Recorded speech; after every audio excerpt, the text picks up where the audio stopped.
अगस्त 1947।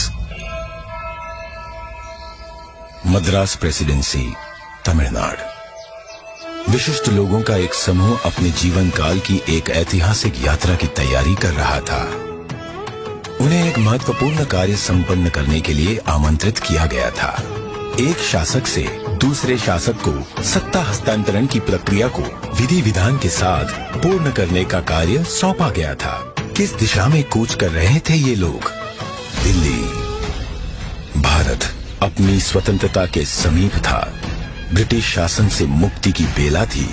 स्वराज के लिए संघर्ष में हजारों गिरफ्तार हुए और मारे गए, और दशकों बाद राष्ट्र अपनी लक्ष्य के समीप था। वो लक्ष्य था स्वाधीनता, स्वतंत्रता। अब अंतिम वाइसरॉय लॉर्ड माउंटबेटन को एक महत्वपूर्ण कार्य करना था, भारतीयों को उनका स्वराज्य सौंपने का कार्य।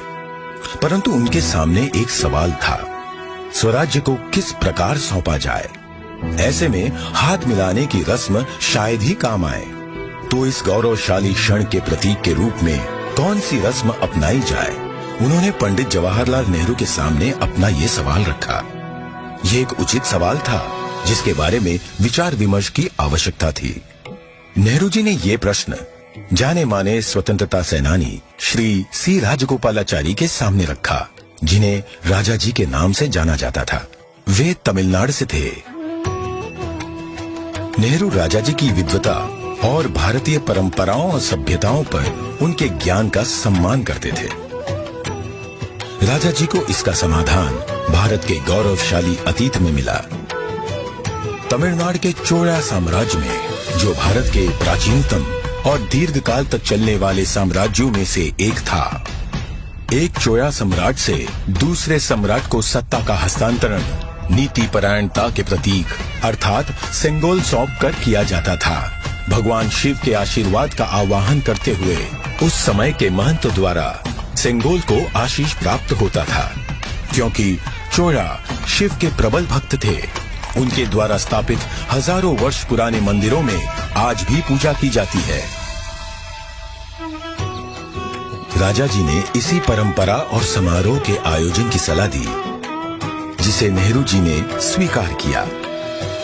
राजा जी ने बिना समय गवाए इस समारोह के लिए प्रमुख धार्मिक मठ या आश्रम तिरुवावड़दुराई आदीनम से संपर्क किया, जिसे 5 सदियों पहले स्थापित किया गया था, और ये तब से चोया भूमि के केंद्र में स्थित है और आज तक कार्यरत है। तत्कालीन मठ प्रमुख 20वें गुरु महासन्निधानम श्रील श्री अंबलवाना देशिक स्वामी ने अपनी अस्वस्थता के बाद भी इस कार्य को स्वीकार किया। उन्होंने सेंगोल बनाने का दायित्व मद्रास के प्रसिद्ध स्वर्णकार वुम्मड़ी बंगारू को सौंपा। सेंगोल के शीर्ष पर नंदी विराजमान थे, जो कि शक्ति, सत्य और न्याय के प्रतीक हैं। सेंगोल बनाने के समय को याद करते हुए 96 वर्षीय श्री वुम्मड़ी एतिराजुलु कहते हैं, आदिनम किसी की सिफारिश पर हमारे पास सेंगोल का निर्माण का न्योता लेकर आए थे।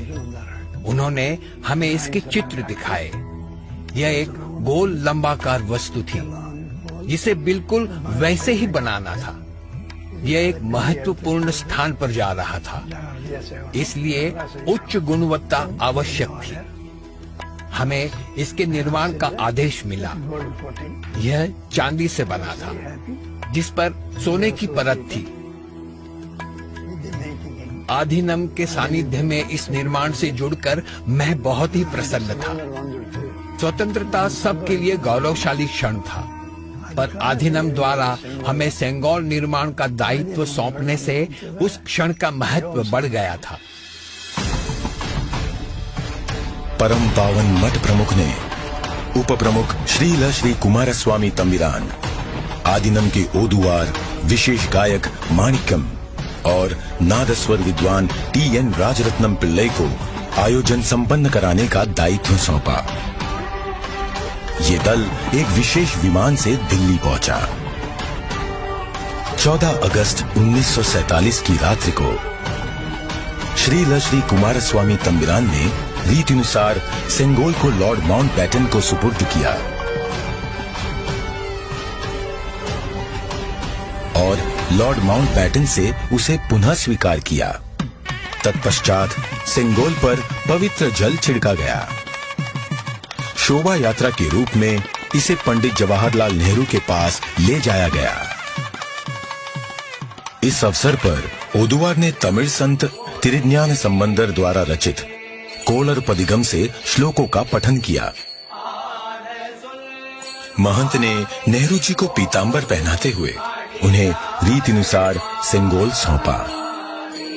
अडियारगल वाणिल अरसालवार आणई नमते, अर्थात ये हमारा आदेश है कि ईश्वर के अनुयायी राजा स्वर्ग के समान शासन करेंगे। इस वाक्य से श्लोक का समापन हुआ।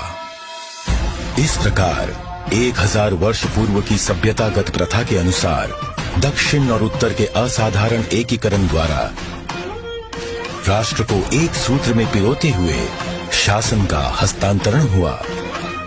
तत्पश्चात नेहरू जी ने श्री राजेंद्र प्रसाद सहित कई नेताओं की उपस्थिति में सेंगोल को स्वीकार किया। आगे चलकर श्री राजेंद्र प्रसाद भारत के प्रथम राष्ट्रपति बने। इस ऐतिहासिक घटना का उल्लेख व प्रकाशन राष्ट्रीय और अंतर्राष्ट्रीय मीडिया में किया गया। 25 अगस्त 1947 की टाइम पत्रिका ने भी इसे प्रकाशित किया।